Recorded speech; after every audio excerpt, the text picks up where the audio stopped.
Have you ever witnessed a moment so cruel, so gut-wrenching, that you couldn't erase it from your memory no matter how much you tried? Wait until the very end of this story, because the twist will leave you speechless. And before we dive deep into this powerful tale, don't forget to like this video and subscribe to the channel, because stories like these deserve to be told to the world. It was a bright Saturday morning at Santa Monica Pier, families walking hand in hand, the smell of cotton candy and grilled food swirling through the salty air, the carousel spinning with laughter echoing across the boardwalk, when amidst this beauty, an ugly truth about humanity reared its head. A girl, no more than 14, her thin legs braced with metal supports, moved carefully across the wooden planks of the pier. Her name was Emily. She had long brown hair tied neatly in a ponytail, a plain white summer dress fluttering around her, and oversized glasses that made her eyes look even bigger when she smiled nervously at the world around her.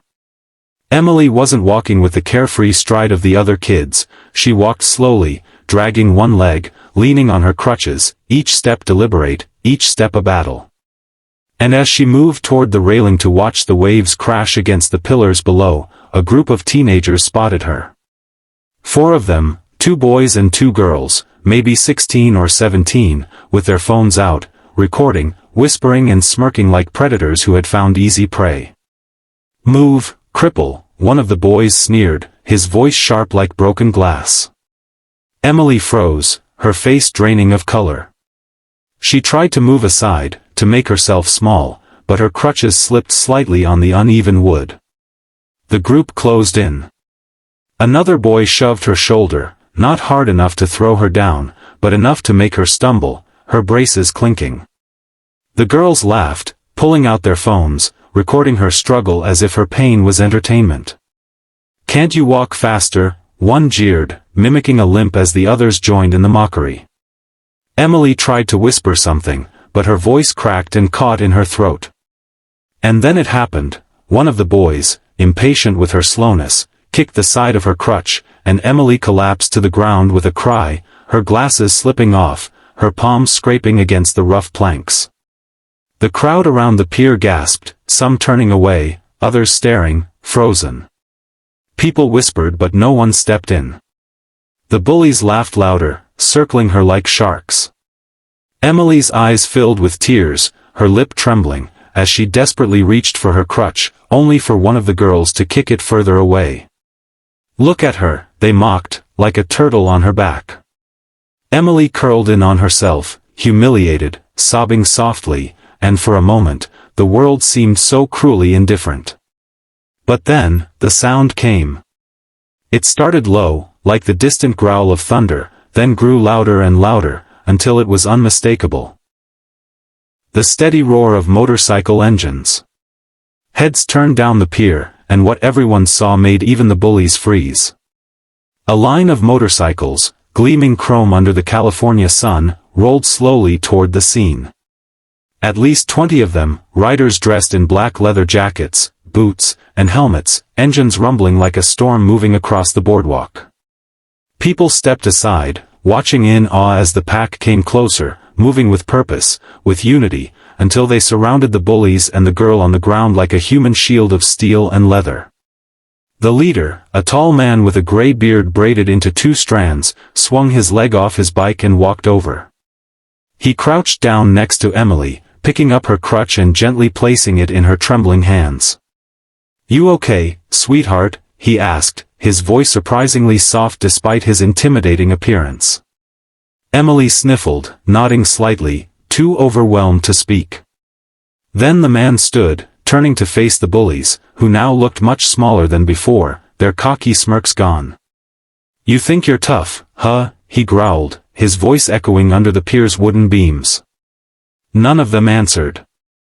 They fidgeted, looking at the cameras of the crowd now pointed at them, recording their shame instead of Emily's. The man gestured to his riders, who revved their engines all at once, the sound deafening, like a lion's roar chasing prey. The bullies flinched, fear spreading across their faces. "Get out of here," the man barked, and the bullies didn't hesitate, they ran, tripping over themselves, scattering like rats chased by fire. The bikers didn't pursue, they didn't need to. The message had been delivered. The crowd broke into applause, cheers echoing across the pier, people shouting in support as Emily was helped back to her feet by the bikers. One of the women riders draped a jacket over her shoulders, shielding her trembling body from the stairs. Emily looked around, her eyes wide, tears streaking her face, but this time they weren't tears of humiliation, they were tears of relief. For the first time that day, she felt seen, protected, valued. The leader knelt once more, locking eyes with her. "Listen, kid. Don't you ever let anyone make you feel less than who you are. You're stronger than all of them combined, you hear me?" Emily nodded slowly, her lips curling into the faintest smile. And with that, the bikers escorted her, step by step, down the pier, the crowd parting, phones capturing every moment, until Emily disappeared safely into the sea of leather and chrome, her protectors surrounding her like an unbreakable wall. But what happened after, was something no one saw coming. That day at Santa Monica Pier was burned into Emily's memory forever, but it wasn't the end of her story, it was just the beginning. Because what those bullies didn't realize was that their cruelty, recorded on dozens of phones, was about to backfire in the most powerful way. Within hours, the video went viral.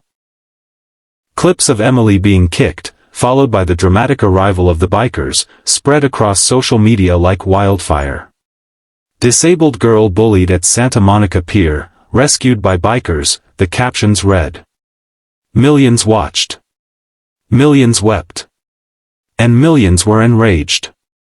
News stations replayed the scene, interviews sprang up, and hashtags began to trend. Suddenly, Emily, the girl who had spent most of her life being overlooked, ignored, or pitted, became a symbol of resilience, of dignity in the face of cruelty, and of the incredible power of strangers stepping in when it mattered most.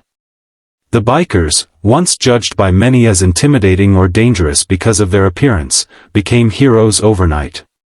Their club was flooded with messages of gratitude, donations, and requests to join their rides. But for Emily, the transformation was even more personal. She had always felt invisible, sitting at the back of classrooms, hiding behind her braces and glasses, trying to avoid attention because attention usually meant mockery. Yet now, the world wanted to hear her voice. At first, she was shy, reluctant, but with the encouragement of the biker club, who began visiting her home regularly, checking in on her, and even teaching her how to ride on the back of their bikes, Emily began to open up. She spoke at schools about kindness, about standing up for the vulnerable, about never letting cruelty define who you are. Kids listened. Adults listened. Her voice, once silenced by shame, now carried weight and power. But it wasn't easy. The bullies, exposed online, tried to issue apologies, claiming they didn't mean it, that it was just a joke. Yet the world didn't buy it. Their faces became symbols of what not to be, their names remembered not for popularity but for cruelty. Meanwhile, Emily's face shone with courage, her smile brighter each time she told her story. Months later, she was invited to a charity event at Santa Monica Pier, where hundreds of bikers from across the state gathered to support her cause, raising funds for kids with disabilities. When Emily arrived, walking carefully but proudly on her braces, the crowd erupted into cheers. Cameras flashed, and as she took the stage, flanked by the same bikers who had once saved her, she raised the microphone with trembling hands. "That day, I thought I was completely alone," she said, her voice wavering but strong. "But I learned something: kindness is stronger than cruelty. And when good people stand together, no bully in the world can break you." The audience roared in applause, some with tears streaming down their faces. And in that moment, Emily no longer felt like a girl defined by her crutches, she was a leader, an inspiration. And the bikers, her unexpected guardians, stood proudly behind her, their engines rumbling in support, their bond unshakable. So if you've ever felt small, overlooked, or broken, remember Emily's story. Remember that sometimes, when the world shows you its darkest side, it also gives you heroes who shine brighter than you could ever imagine. And before you go, Don't forget to like this video and subscribe to the channel, because more powerful stories like this are waiting to be told, stories that remind us of the strength we all carry inside. Because sometimes, it only takes one moment of courage to change everything.